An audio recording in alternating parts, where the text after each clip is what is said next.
va pratiquer un peu de sanskrit là. Tamuchur brahmanastushta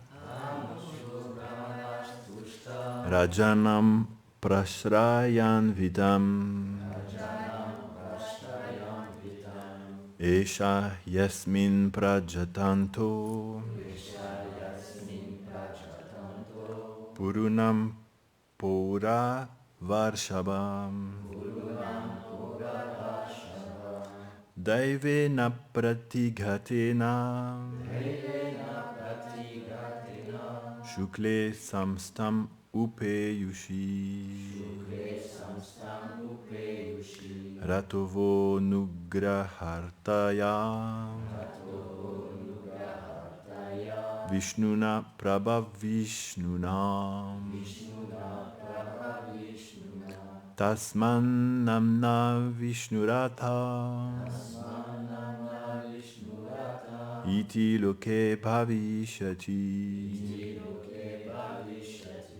na sandeho mahabagha mahabhagavato mahan.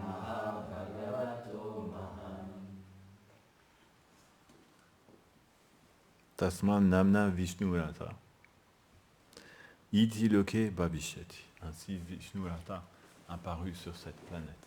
Ça doit être un autre nom de Maharaj Parikshit. Tasman namna, c'était son nom, Vishnurata. Il était un Mahabhagavat. Mahabhagavato Mahan. Il était un grand Mahabhagavat. Parmi les Mahabhagavats, Maharaj Parikshit est un grand Mahabhagavat. Traduction. Les brahmanas hautement satisfaits avec le comportement humble et cordial du roi, Yudhishthir, dirent « Ô joyaux de la dynastie Puru !» Par la providence, quand cet enfant était en danger imminent d'être détruit, et qu'avec lui la glorieuse dynastie allait être détruite, il fut protégé par le puissant Sri Vishnu, comme un don du Seigneur. Pour cela, cet enfant sera connu par le nom de Vishnurata, puisqu'il a été protégé par le Seigneur. Il va sans aucun doute atteindre un immense renom dans le monde et être un grand dévot, autant qu'un roi, du fait de son nom et de ses vertus hautement renommées. Vishnurata, celui qui est protégé par le Seigneur Vishnu. Que dans la tradition védique, on donne toujours des noms, pas n'importe comment. Nous, de nos jours, on donne des noms n'importe comment, non. Tu vas avoir un enfant, tu choisis un nom, n'importe comment, ça te passe par la tête, oh j'aime bien ce nom-là, on va l'appeler Coccinelle. On va l'appeler Coccinelle, tu marques Coccinelle, et pendant toute sa vie, il va s'appeler Coccinelle. Juste parce que cette idée-là est passée dans la tête des parents, non? Mais védiquement, normalement, le nom doit avoir une signification avec la personne, avec ses qualités, et son nom va, comme ça, son nom va l'accompagner tout au long de sa vie. Il va avoir un sens dans sa vie aussi. Le nom il joue un sens dans la vie de l'enfant. Donc il l'a appelé Vishnurata, celui qui a été protégé par Vishnu. Comme ça, il ne pourra jamais oublier le fait qu'il a été protégé par Vishnu. Et tout le monde saura, dès qu'il le rencontrera, qu'il a été protégé par Vishnu. Comme ça, tu vois, ça va l'accompagner c'est comme une médaille qui va être là, qui va l'accompagner toujours.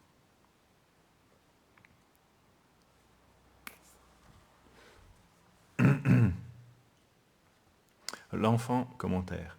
L'enfant fut sauvé pour 2 raisons. À noter, très intéressant, ils étaient au courant quand même. Visiblement, les brahmanas étaient au courant de ce qui s'était passé. C'est pas évident quand même, parce que ça s'est passé dans le sein de Uttara. Et Krishna est apparu, il n'était pas bien grand, non? Comme il dit, la taille d'un pouce, c'est ça? Donc, de façon évidente, ils n'étaient pas là au moment donné où ça s'est passé, mais ils savaient.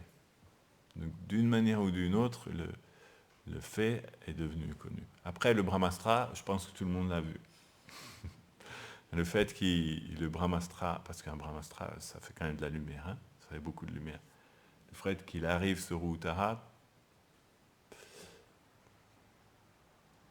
déjà, moins de personnes l'ont vu parce qu'ils n'étaient pas obligatoirement tous aux alentours d'Uttara au moment donné où c'est arrivé. Mais je ne sais pas de quoi ça a pu avoir l'air de l'extérieur. Peut-être une grande lumière qui arrive sur Uttara et puis qui ensuite est rejetée dans l'autre sens. Mais il savait quand même bien qu'il avait été protégé par le Seigneur Vishnu. Donc il y a quelqu'un qui a dû percevoir et qui a dû le dire aux autres aussi.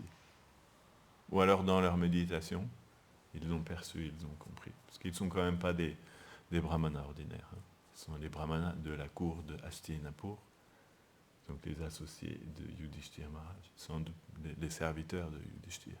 Si on peut dire serviteurs, puisque c'est plutôt Yudhishthira qui est leur serviteur. Et donc ils sont dans les associés éternels des Pandavas. L'enfant fut sauvé pour 2 raisons. Il était un pur dévot.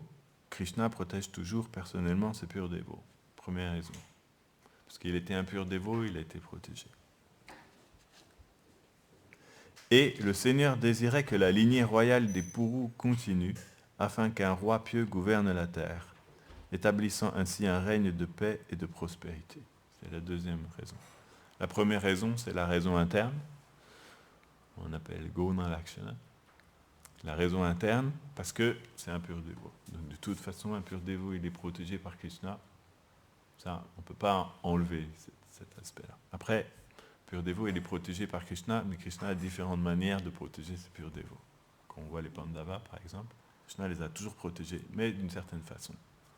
Il les a toujours quand même mis dans des situations qu'on aurait tendance à croire que ce n'est pas tellement une protection, mais c'est une protection aussi. Il joue. Et deuxième raison, parce que Krishna voulait aussi que pour l'histoire de la Terre, ça en finisse avec tout ça, et qu'il y ait un roi pieux qui reprenne le flambeau. Il y avait eu des rois pieux jusqu'au roi Pandu.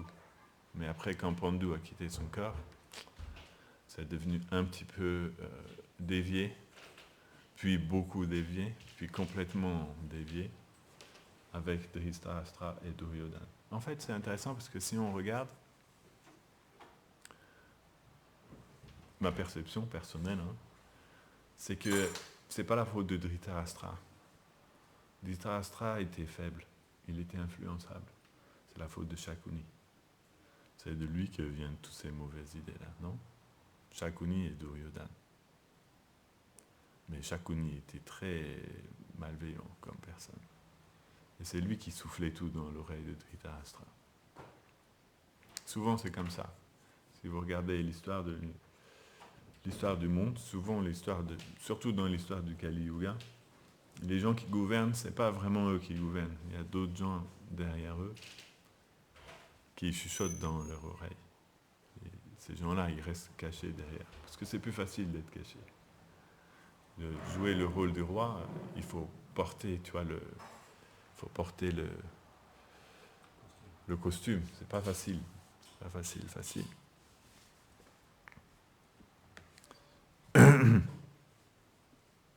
Donc, ce sont les 2 raisons. Krishna voulait établir un règne de paix et de prospérité. En effet, la bataille de Kurukshetra avait fait périr les représentants de cette lignée. C'est pourquoi Krishna sauva Parikshit, qui était le seul à pouvoir continuer cette dynastie. Dans ce verset, Krishna est nommé Vishnu, car dans cet aspect, le Seigneur maintient et détruit toutes choses. C'est pourquoi Parikshit fut connu sous le nom de Vishnu Lata, ou celui qui fut un don de Vishnu, car il était né pour accomplir la mission du Seigneur. Shri Vishwanath Chakravarti Thakur dit, bien que la pure dynastie des Purus ait été détruite, ce fils lui fut donné. Les Brahmanas dirent au roi, qui ne croyait pas que son fils eût de telles qualités, sans aucun doute. C'est intéressant parce qu'il l'appelle son fils. Mais Maharaj Parikshit, il n'est pas le fils de Yudhishthira, non? Mais il est le descendant. Donc il considère comme son fils. Aux yeux de Yudhishthira, il n'y a pas de différence. C'est son fils. Alors qu'en réalité, il est quoi? Comme son...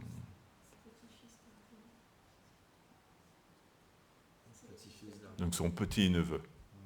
Il est son petit-neveu. De nos jours, petit-neveu, grand-oncle, franchement, il n'y a plus trop... J'ai jamais connu mon grand-oncle, je crois. Non, on n'a plus trop de connexion. Mais à cette époque-là, le principe de la famille était très très fort.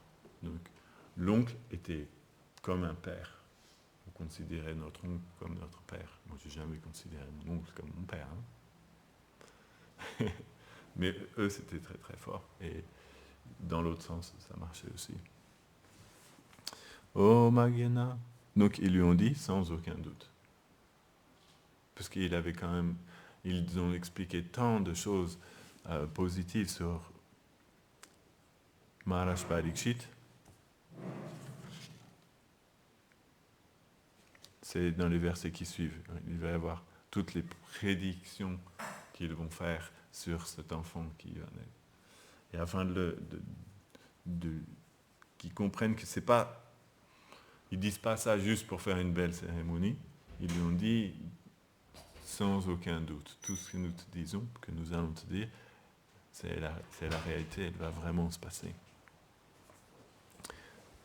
Om Agyana Timirandasya Gyanam Janam Shalakaya Chakshurunmilitam Yena Tasmai Sri Gurave Namaha Sri Chaitanya Manobhistam Stapitam Yena Bhutale Swayam Rupa Kadamayam Dadati Svapadanti Namo Mahavadanyaya Krishna Prema Pradayate Krishnaya Krishna Chaitanya Namne Goradvishe Nama Shri Krishna Chaitanya Prabhu Nityananda Shri Advaita Gadadhara Shri Vasadi Gaura Bhaktavinda Hare Krishna Krishna Krishna Hare Hare Hare Rama Rama Rama Hare Hare Vanshakalpatarubhyascha Kripa Sindhubhya Evacha Patitanam Pavanebhyo Vaishnavebhyo Namo Namaha Mukam Karoti Vachalam Pangum Rangayate Girim Yat Kripam Tamaham Vande Shri Guru Dinataranam. C'est dans la lignée, en fait. Shukadev Goswami, avant de réciter le Srimad Bhagavatam, il a aussi offert ses hommages. On voit dans le deuxième chant, quand on arrivera au deuxième chant, à un moment donné, quand Maharaj Parikshit pose des questions à Shukadev Goswami, la première chose que répond Shukadev Goswami, il offre son hommage à Vyasadev et au Seigneur suprême pour lui permettre d'expliquer Mangala Charanam. Donc c'est la première chose qu'il a fait aussi. Et c'est la belle histoire de l'humanité. Malheureusement, les gens ont oublié tout cet aspect de l'histoire de l'humanité. Ils ne savent même plus qui est Maharaj Parikshit. Plus personne ne sait qui est Maharaj Parikshit. Sauf que, de nos jours, on va dire, grâce à Srila Prabhupada, il y a quand même beaucoup de gens qui commencent à re-savoir qui est Maharaj Parikshit, qui est Yudhishthira, qui est Arjuna. Mais pas tant que ça encore. Hein. Ça commence à se répondre. Un jour, quand j'étais dans un train au Maharashtra, en Inde, il y a 4 jeunes étudiants qui sont assis autour de moi, parce que j'étais habillé comme ça, et ils m'ont dit, tiens, est-ce que tu pourrais nous expliquer qui est Arjuna et Yudhishthira? On aimerait savoir. Je les ai regardés comme ça, et je leur ai dit, mais c'est vous qui devriez m'expliquer qui est Arjuna, qui est Yudhishthira, non? C'est l'histoire de votre pays, c'est votre histoire, vous n'avez pas appris ça en cours, qui est Arjuna, qui est Yudhishthira? Ils m'ont dit non, jamais. Ils n'ont jamais appris en cours qui est Arjuna, qui est Yudhishthir. J'ai confirmé parce que quand j'étais à New York, j'avais un ami, Mahotsaha. Au début, il s'appelait Bhakta Nihal. Il est né dans l'Andhra Pradesh, à Hyderabad. Il est né à Hyderabad, donc il a passé toute son enfance à Hyderabad. Et ensuite, il est venu faire ses études supérieures à New York. Et il a rencontré les dévots à New York. Il est devenu donc dévot à New York. Donc je lui ai demandé, quand, dans vos études, parce qu'il a fait quand même toutes ses études en Inde, en histoire, qu'est-ce que tu as appris de l'histoire de l'Inde? Est-ce que tu as appris toutes ces choses-là? Il m'a dit rien. Dans les premiers mois de sixième, ils ont appris l'histoire ancienne de l'Inde, c'est tout. Après, ils sont passés à l'histoire moderne. Et ils ont appris l'Angleterre, la même chose que nous. Ils habitent en Inde, et ils ont appris de l'Inde simplement pendant un mois en premier trimestre de sixième. Ça, c'est ce qu'a fait l'Angleterre. Elle a détruit la culture indienne comme ça, à travers l'éducation. Ils ont mis leur système éducatif. Malheureusement, donc du coup, les gens ne peuvent plus savoir comment Maharaj Parikshit est apparu sur Terre. Pourtant, c'est tellement plus bénéfique de savoir. Maharaj Parikshit est une personnalité tellement merveilleuse. Il avait tellement de qualités. On va voir dans les versets qui suivent. Ils décrivent les qualités de Maharaj Parikshit. C'est là qu'on réalise qu'on n'a pas de qualité. Quand on entend les qualités, quand on voit quelqu'un qui a vraiment des qualités, là on réalise qu'on avait une estime un petit peu trop élevée de nous-mêmes. Parce que c'est la nature du mental. Le mental, il a une très bonne estime de lui-même, non? Et c'est vrai, hein? Et il chante nos gloires constamment. Comme dans Blanche-Neige et les Six Nains. Oh mon demi-miroir, dis-moi qui est la plus jolie. Et le miroir disait, oh, c'est toi qui es la plus jolie, bien sûr. Qui pourrait en douter? La plus belle de ce pays, non, c'est ça? Dis-moi qui est la plus belle de ce pays. Oh, bien sûr, c'est toi. C'est le mental est comme ça. Il nous dit toujours, t'inquiète pas, tout va bien aller. Écoute-moi, suis-moi, je vais te...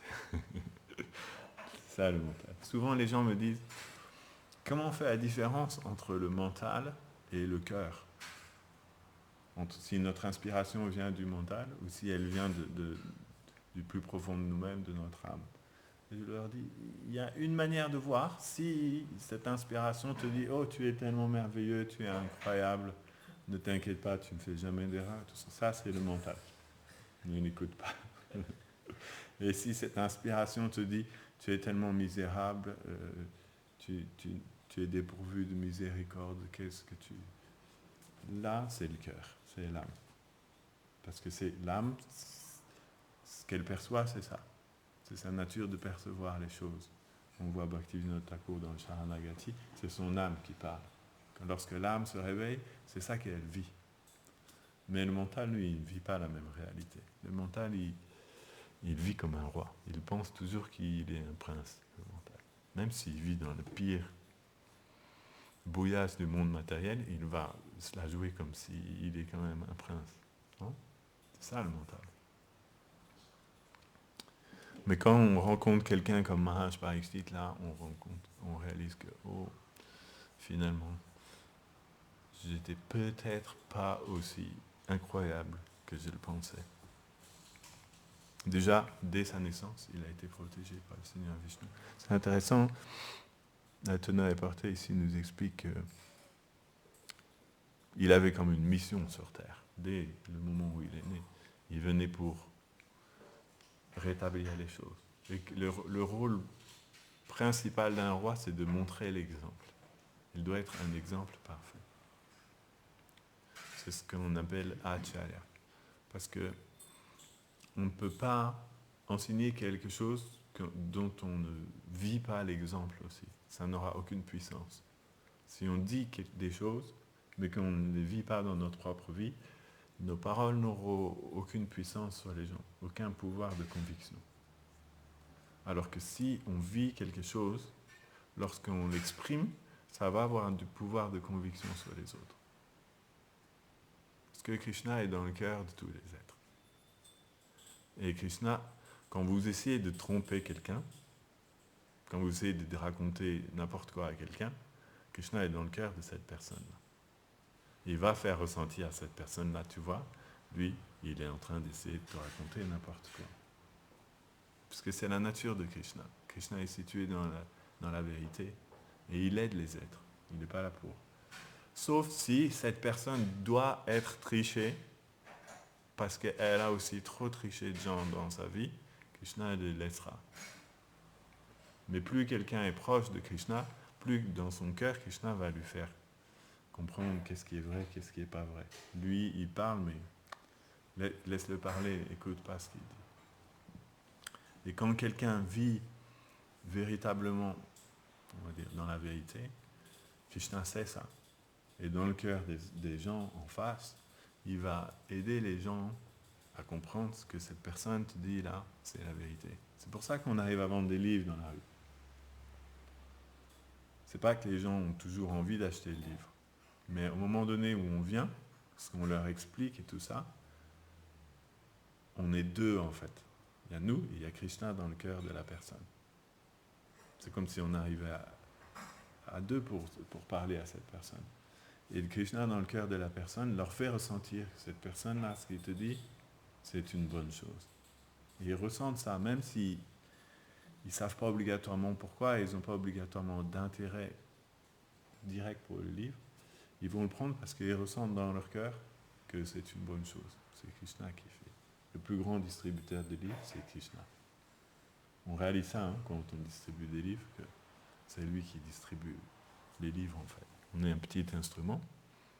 Il nous utilise comme instrument extérieur pour pouvoir ensuite agir à l'intérieur du cœur des gens.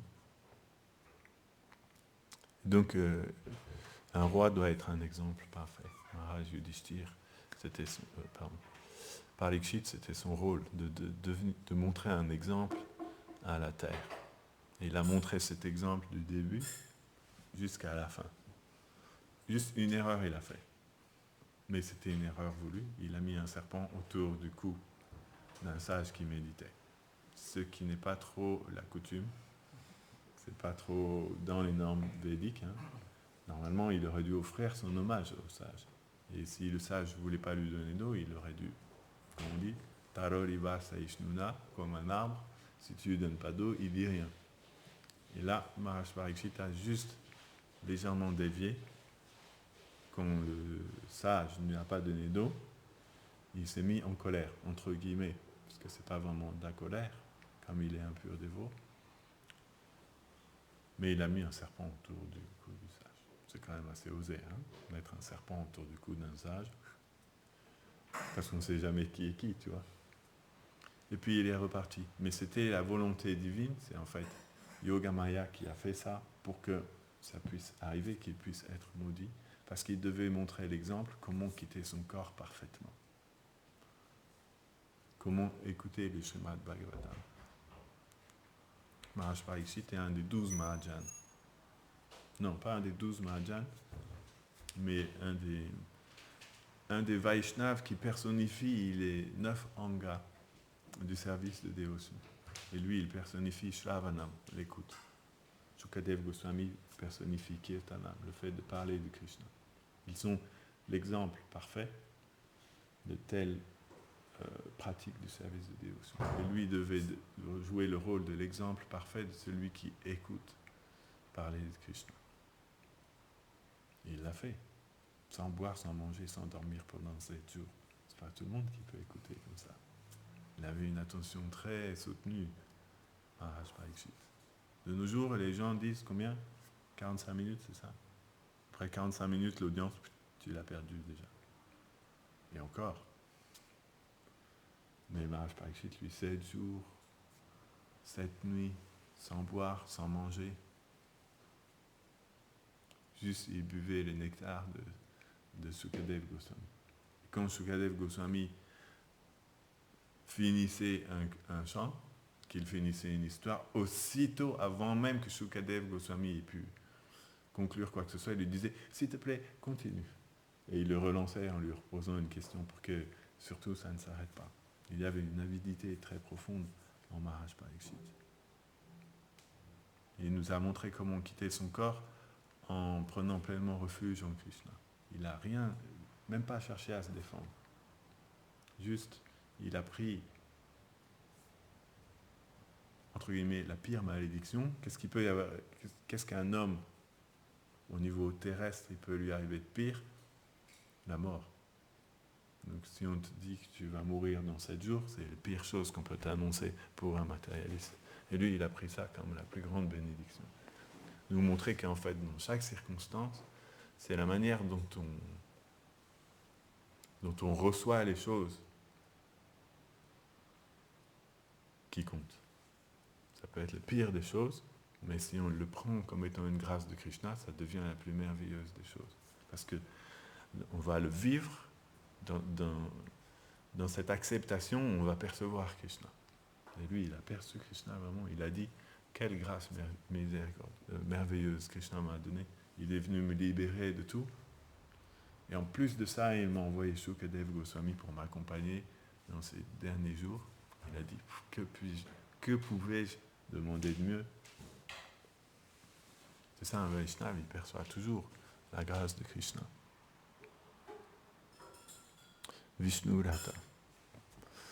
Le Seigneur Krishna ici est appelé Vishnu. Comment il dit ça?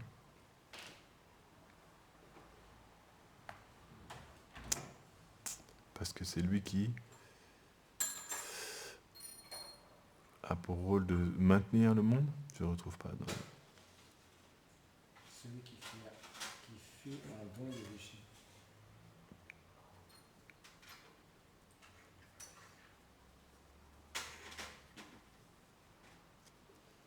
Mm-hmm.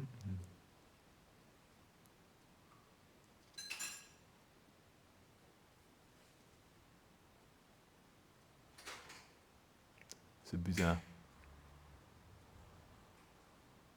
Voilà.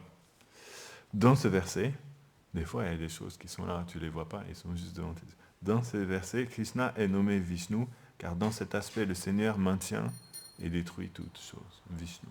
Vishnu est aussi un nom de Krishna. On appelle Vishnu. Et là, en l'occurrence, Vishnu, ça veut dire celui qui pénètre toutes choses et qui entre à l'intérieur de toutes choses. C'est cet aspect-là de Krishna. Ça veut dire qu'il entre dans tout. Andyantara paramanu chayantara stam. À l'intérieur de chaque atome et même entre les atomes. C'est Vishnu. Ça veut dire ça, Vishnu. Celui qui entre dans toutes choses. Et donc après, il est présent dans toutes choses. Donc là, comme il est entré dans la matrice de Uttara, il fait référence en tant que Vishnu, et donc lui, Vishnu Rata, celui qui a été protégé par celui qui entre dans toutes choses. Donc Vishnu est même on peut, je pense, Jiva Goswami explique que Vishnu est aussi un nom de Krishna à Vrindavan, parce que ça veut dire celui qui entre dans les grottes les plus profondes de la colline Govardhan. Les Vaishnavas ont toujours une manière de ramener les choses à Krishna. Dans la colline Govardhan, il y a des grottes. C'est des grottes extraordinaires, des grottes magiques de Govardhan. Et ils sont faits en joyaux, parce que la colline Govardhan, elle est faite de pierres précieuses. À Viraj, il n'y a que des pierres précieuses. Donc c'est des grottes en joyaux. Les murs sont polis. Tu peux voir ton reflet dedans. C'est très merveilleux. Et puis il y a des lampes à l'intérieur. C'est des palais à l'intérieur de Govardhan. Govardhan manifeste tous ces grottes pour que Krishna puisse venir se divertir dedans. Tout est comme ça à Vraj. Et Govardhan n'est pas une colline comme nous les percevons, c'est-à-dire que dans notre monde, les montagnes et les collines, elles sont statiques. Elles ne bougent pas. Le Govardhan, lui, il s'adapte à Krishna. C'est-à-dire que comment dire, quand Krishna vient, il peut élargir un petit peu les chemins comme ça. Tu vois, les pierres s'ajustent tous modulables, tout à fait. Govardhan est modulable. En fonction du nombre de personnes qui viennent, les plateformes s'agrandissent en fonction du sentiment, tu vois. Comme les arbres à Vrindavan, ils s'inclinent quand Krishna et Balaram arrivent, et avec leurs rameaux, ils viennent toucher les pieds de Krishna et Balaram, comme ça. Les fleurs sautent, les arbres comme ça, pour pouvoir tomber sur le sol et que Krishna et Balaram vont marcher sur elles. C'est leur service. Leur service est de faire un doux tapis pour les pieds de Krishna et Balaram. Donc quand elle voit Krishna et Balaram arriver, elle saute. C'est comme ça, Vrindavan est comme ça. Donc la colline Govardhan aussi est modulable. Et les Vaishnavas nous expliquent que même les arbres à Vraj, ils bougent. Hein. Ici, dans ce monde, tu es un arbre à un endroit, c'est tout. Tu vas rester toute ta vie là. Ah, Vrindavan, ils peuvent marcher comme ça avec leurs racines. Et aller se poser à un autre endroit aussi. C'est comme ça, c'est la nature de Vraj. On appelle...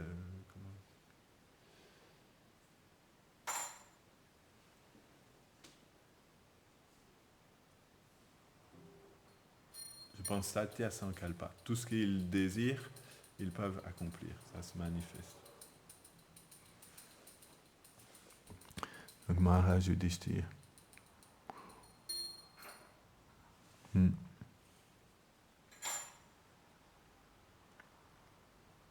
Et il va demander à Shukadev Goswami, que dois-je faire maintenant?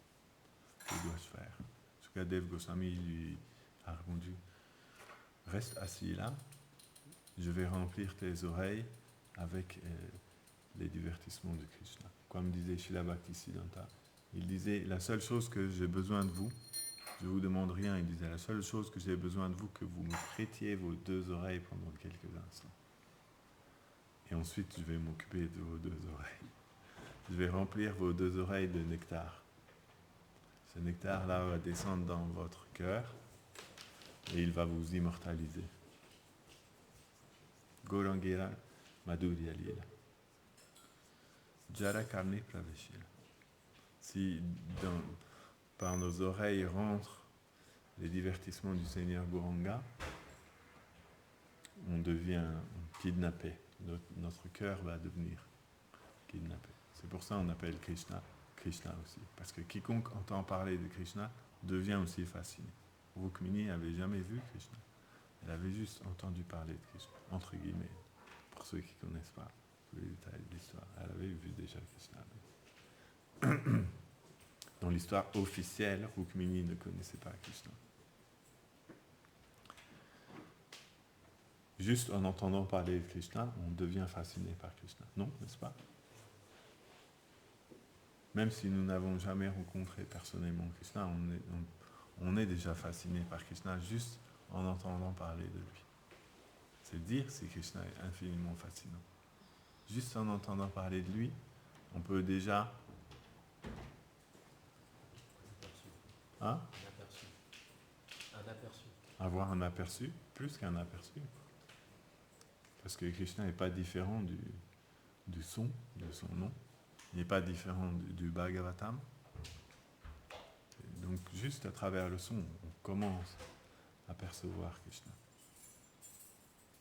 Et de cette manière, comment on dit, Nityam Bhagavato Sevaya, Bhagavati Utamashloke Bhaktir Bhavati Naishtiki. En écoutant le Srimad Bhagavatam chaque jour, la dévotion devient établie dans le cœur. Nasta Prayes Bhavadrikshu, c'est ça. Nityam Bhagavata Sevaya. Bhagavati Utamashloke Bhaktir Bhavati Naishtiki. Krishna rentre en nous, dans notre cœur, à travers l'écoute, sous la forme du Bhagavatam. Et là, il va venir s'installer dans notre cœur. Krishna fait comme ça. Lui, il fait ça consciemment, nous, on ne perçoit pas. Mais lui, Krishna, il vient à travers le son du Bhagavatam, il rentre dans nos oreilles, anodin, c'est comme on dit, K1, Ka. Tu t'en rends pas compte, t'entends une douce histoire et il y a quelqu'un qui est rentré dans ton oreille. Et il est rentré dans ton oreille, il s'est installé dans ton cœur. Et à partir de là, il va balayer toutes les impuretés. Nasta prayez abadereshu. Comme on disait hier, il y a badara, ça veut dire la bonne augure. Abada, ça veut dire les choses de mauvaise augure. Il va tout balayer. Shinvata svakata Krishna punya shravana kirtana.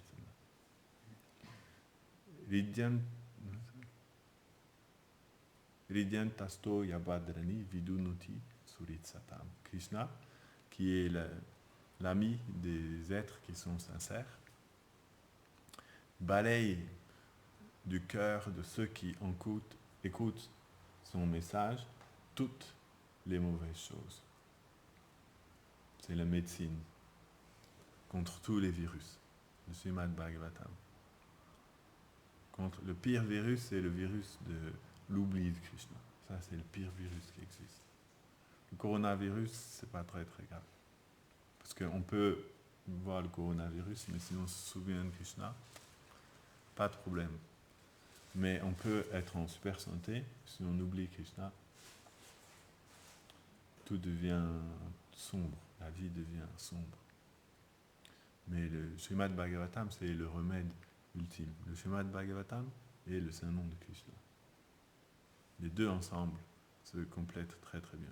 Shravanam Kirtanam. Ils s'auto-alimentent. Le chant du Saint Nom de Krishna, il est d'une certaine manière encore plus puissant que le Bhagavatam. Parce qu'ils sont tous les deux kirtan. Non, le son du Bhagavatam est Krishna et le son du nom de Krishna est aussi Krishna. Par contre, il y a différentes formes de Krishna, de Krishna aussi, mais il y a différentes formes de kirtan. Il y a Lila Kirtan, Guna Kirtan, Nama Kirtan. Le Kirtan où on décrit les divertissements de Krishna, le Kirtan qui décrit les qualités de Krishna, le Kirtan du nom de Krishna. Et c'est expliqué que le Kirtan du nom de Krishna, c'est le meilleur Kirtan qui existe. Le Kirtan du nom de Krishna. Très puissant. Spécialement puissant. Le Seigneur Chaitanya nous a donné ce Kirtan comme son trésor personnel. Sva Prema Amrita Atyudara. Sva Prema Amrita Atyudara. Sva Bhakti Shiyam.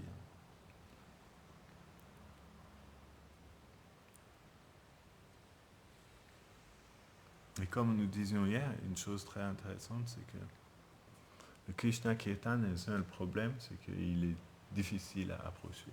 Très difficile d'approcher le Saint-Nom de Krishna et le Saint-Nom de Radha.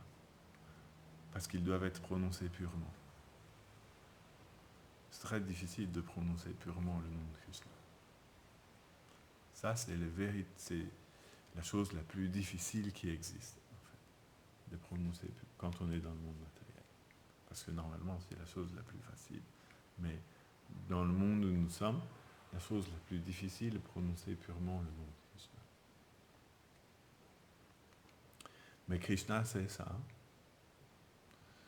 Et donc, il a fait une concession. Il a fait beaucoup de concessions. Quand il est apparu sous la forme de Gauranga, il a fait la concession que lorsque les gens chanteront le nom de Gauranga, il n'y aura pas aucune considération d'offense. C'est-à-dire qu'il n'y a pas d'offense. Ça ne peut pas exister, les offenses. Quand même très intéressant. Donc le nom de Gauranga, Bhaktivinoda Thakur dit, il n'existe pas d'autre espoir d'atteindre la perfection que le nom de Gaura. Aucun autre espoir. Intéressant. Parce que si quelqu'un comme Bhaktivinoda Thakur nous dit ça, il a du poids, Bhaktivinoda, quand il parle. Parmi nos acharyas, Bhaktivinoda, il a du poids. Il est incontournable, Bhaktivinoda Thakur. Parce qu'il est Gaura Shakti Swarupaya. Il est la personnification même de l'énergie du Seigneur Gauranga. c'est-à-dire Sri Gadadhar. C'est Srila Bhaktisiddhanta qui a perçu ça. Il a perçu que Bhaktivinoda Thakur était comment on peut dire, l'expansion, la personnification de Gadadhar. Pas ordinaire. Il est mis en pouvoir pour incarner pleinement la miséricorde de Sri Gadadhar. Et Bhaktivinoda Thakur nous a dit ça. À part le nom de Gora, je ne vois aucun autre espoir de libération pour les Jivas.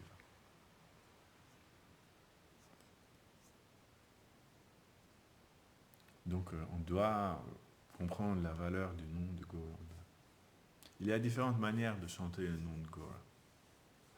La première est simple, chanter le nom de Gaura. Mais on peut aussi chanter le nom de Gaura en chantant le Mahamantra. Parce que le Mahamantra est aussi le nom de Gauranga. Puisque Gauranga et Radha et Krishna combinés. Donc le Mahamantra est le nom de Radha et le nom de Krishna combinés. Donc le Mahamantra est le nom de Gauranga. Ça dépend comment on s'adresse au Mahamantra. Mais si lorsqu'on chante le Mahamantra, on pense à Gauranga, il devient le nom de Gauranga. Par exemple, s'il y a 4 Benjamin dans la pièce, et je regarde lui et je dis « Hé Benjamin », à qui est-ce que je m'adresse? Les autres qui sont là, ils ont compris que je m'adressais à ce Benjamin-là. Je ne suis pas en train de dire Benjamin Dupont, ni Benjamin Delahaye, ni Benjamin Dufour. C'est les noms français, hein, c'est comme ça. Je suis en train de dire Benjamin Després. Parce que c'est à lui que je m'adresse. Donc le mot Benjamin se réfère à lui, puisque c'est à lui que je m'adresse. De la même manière, lorsqu'on chante le Mahamantra, si on s'adresse à Gaura, le mot Krishna devient le nom de Gauranga. Vous comprenez? Krishnaya, Krishna Chaitanya, Namne Gauradvishe Namaha. Rupa Goswami nous a dit, Krishnaya, tu es Krishna. Krishnaya, Krishna Chaitanya Namne. Mais ton nom est Krishna Chaitanya. En plus, son nom est Krishna Chaitanya. Il s'appelle Gauranga, mais son nom est Krishna Chaitanya. Pour qu'il n'y ait pas d'ambiguïté. Comment il s'appelle? Keshava Bharati. Il lui a donné le nom Krishna Chaitanya. Krishna Varnam Dvisha Krishnam. Donc, le mot Krishna est le nom de Gauranga aussi. Si on perçoit que Krishna est Gauranga. Et un jour, Prabhupada disait, en fait, lorsque vous chantez le Mahamantra devant le Panchatattva, vous chantez sans offense. Votre chant devient sans offense. Pourtant, ils ne chantent pas le nom de Gauranga, ils chantent le Mahamantra. Mais comme ils sont devant le Panchatattva, ils chantent le Mahamantra en s'adressant au Panchatattva. Donc il n'y a pas d'offense. C'est considéré aussi comme Gaura Kirtan. Puisque Krishna est Gaura, Gaura est Krishna. Radha et Krishna sont Gaura, Gaura et Radha et Krishna. Donc lorsqu'on chante le Mahamantra, en comprenant, en chantant, en s'adressant à Radha et Krishna combinés, ce Mahamantra-là devient le nom de Gauranga. Il n'y a plus d'offense. Intéressant. Et lorsque on perçoit Krishna, même, ça dépend en fait, ça dépend à qui nous nous adressons et comment nous percevons Krishna. On ne doit jamais dissocier Krishna et Gauranga. On doit comprendre qu'ils sont toujours l'un. L'un est toujours l'autre, l'autre est toujours l'un. Parce que même à Vraj, Krishna, il change de couleur. De temps en temps. Quand son sentiment va dans une certaine direction, il devient aussi doré. Un jour, Krishna, il avait rendez-vous avec Radharani la nuit dans la forêt de Vrindavan. Et Radharani attendait, Krishna ne venait pas. On dit toujours qu'au monde spirituel, il y a des horaires très précis. Hein? C'est vrai, mais si on regarde les histoires, ils sont quand même souvent en retard. C'est vrai, non? C'est ma défense. Il faut savoir argumenter. Ça s'appelle l'argumentation. Souvent on me dit, tu es toujours en retard, mais au monde spirituel, il faut être pile à l'heure. Je dis, oui, mais tu sais, si tu regardes les livres de nos acharyas, tu verras que Krishna, mais heureusement, il est quand même souvent en retard. Hein.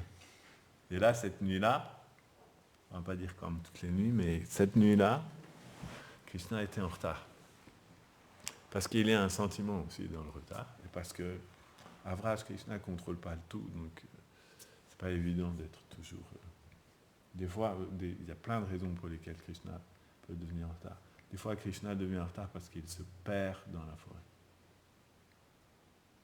Pourtant, il connaît la forêt de Vraj centimètre par centimètre, complètement par cœur. Mais des fois, il se perd quand même dans la forêt. Il est vraiment perdu. Krishna arrive, il ne sait plus où il est. Parce que, comme son sentiment de séparation est devenu trop profond, il perd pied. Il perd ses repères. Et il peut se perdre dans la forêt de Vrindavan. Bien que, quand Krishna va dans la forêt pour arriver à tel endroit, il n'est pas tout seul, il y a des éclaireurs aussi sur le chemin qui sont là pour l'indiquer. Les animaux de Vraj, ils jouent ce rôle-là, sont des éclaireurs, comme les hiboux par exemple. Leur rôle, c'est d'indiquer les chemins à Krishna. Tout aide, tu vois, les arbres aussi. Mais malgré ça, Krishna, parfois, il se perd. Et il était arrivé dans un autre kunj, il ne savait plus quoi faire, donc finalement, désespéré, Krishna s'est assis.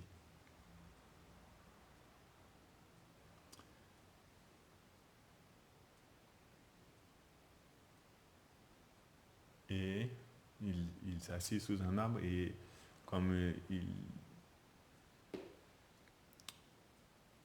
il ressentait la tristesse d'être séparé de Radharani, il a commencé à chanter le nom de Radharani. C'est ça, non? C'était le nom de Radha qui chantait, je pense. Et sans s'en rendre compte, il est devenu fasciné par ce nom-là. Puisqu'au monde spirituel, il chante aussi. Hein. Ça, c'est ce qu'on appelle Prema Kirtan. Le chant au plus haut niveau, c'est quand Krishna chante. Ça, on doit prendre exemple, quand Krishna chante le nom de Radha, ou quand Radha chante le nom de Krishna. Ça, c'est le vrai kirtan. Ou quand Gauranga chante le Mahamantra. Il chantait, il est devenu tellement fasciné par ce nom que sans qu'il s'en rende compte, son corps était devenu tout doré. Il s'est transformé. Parce que comme Radharani n'est pas différent de son nom, l'état d'esprit de Radharani est entré en lui complètement. Et lorsque Krishna n'arrivait pas, Radharani avec une amie est partie à la recherche de Krishna et elles sont arrivées dans ce bosquet-là. À un moment donné, elles ont vu, il y a une lumière dorée qui sort de ce kunj. Tiens, qu'est-ce que c'est? Allons voir. Ils se sont approchés à pas de velours. Radharani est experte pour marcher à pas de velours, ça veut dire tu marches mais ça ne fait aucun bruit. Elle s'entraîne pour marcher sans faire aucun bruit. Radharani, elle a beaucoup d'exercices comme ça. S'entraîner à marcher sur les feuilles sans faire aucun bruit. Pendant la journée, quand Radharani est dans sa chambre, à Javat, qu'elle ne peut pas sortir, elle est bloquée, elle fait beaucoup d'entraînements, différents entraînements comme ça. Apprendre à marcher sur un sol mouillé, sans glisser, tout ça, il faut apprendre, hein, les yeux bandés, parce que la nuit, dans la forêt, tu vois rien. Il faut savoir faire, sinon au moment venu, tu as peu de chance d'arriver. Donc Radharani s'entraîne plein de manières différentes. Elle veut s'entraîner dans toutes les circonstances. Donc, ils sont arrivés comme ça, et là, elle a vu cette personne dorée, assise sous l'arbre en train de chanter. Et là, quand elle a vu, elle s'est demandé, elle s'est dit, mais qui est cette personne? Donc elle s'est approchée, et là, Krishna a ouvert les yeux, il l'a vu, et elle l'a regardé, Krishna l'a regardé, elle lui a dit, mais est-ce que tu es toi ou est-ce que tu es moi? Elle ne savait pas si c'était elle ou qui était qui. Vous comprenez? Radha et Krishna sont comme ça. Et comme ils sont une âme, quand ils se rencontrent, il y a confusion. Il y a toujours confusion entre Radha et Krishna, en fait, intérieurement. Ils ne savent jamais trop qui est qui. Krishna ne sait pas s'il est lui ou s'il est Radha. Radha ne sait pas si elle est elle ou si elle est Krishna. Donc quand ils se rencontrent, ils se demandent toujours, mais est-ce que je suis toi ou est-ce que tu es? Tu vois, ça crée un... Puisqu'il n'y a qu'une âme. Et donc là, en plus, comme Krishna avait revêtu le teint doré et le sentiment aussi, ça portait encore plus à confusion. Quand Radharani l'a vu, elle s'est dit, mais qui es-tu? Elle ne savait plus. Elle ne savait plus dans lequel des deux corps elle était véritablement elle. Vous comprenez? Elle ne savait plus si elle était là en train de se demander qui es-tu ou si elle était là en train de regarder l'autre qui est en train de lui demander qui es-tu. C'est comme ça. Il est à la confusion. Et Krishna lui a expliqué en fait que parfois il manifeste aussi cette forme-là. C'est une histoire que les Vaishnavas racontent. Je pense qu'il s'est passé à Imlitala. Imlitala, sur le bord de la Yamuna. C'est un des endroits où Avraj Krishna prend la forme dorée. Donc, on doit toujours comprendre que Krishna et Gaura sont la même personne. Parfois, Gauranga devient Krishna, parfois Krishna devient Gauranga. De toute façon, Gauranga est nul autre que Krishna qui expérimente l'amour de Radha et qui se cherche lui-même. Donc, il est Krishna. Et Krishna n'est nul autre que Gauranga, puisque Gauranga est lui-même qui se cherche. Donc même quand il est Krishna en tant que Krishna, il est quand même aussi Gauranga. Vous comprenez?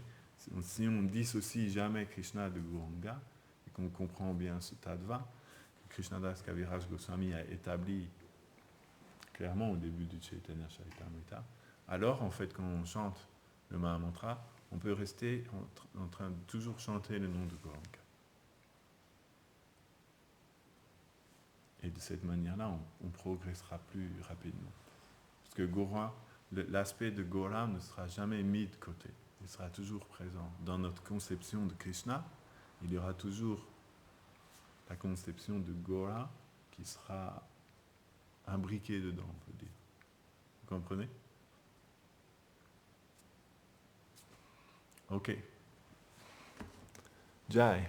Shri Gaura Kirtan Ki Jai.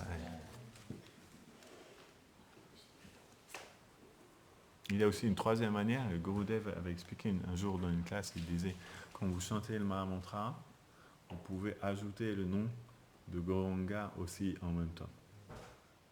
Ça marche, hein? Vous avez essayé depuis? Quand on entend des filons comme ça, des tuyaux comme ça par les Vaishnavas, bon, il faut essayer après. Ça marche. Quand on chante le Mahamantra, on peut rajouter en plus le nom de Gauranga. Et ça devient très merveilleux.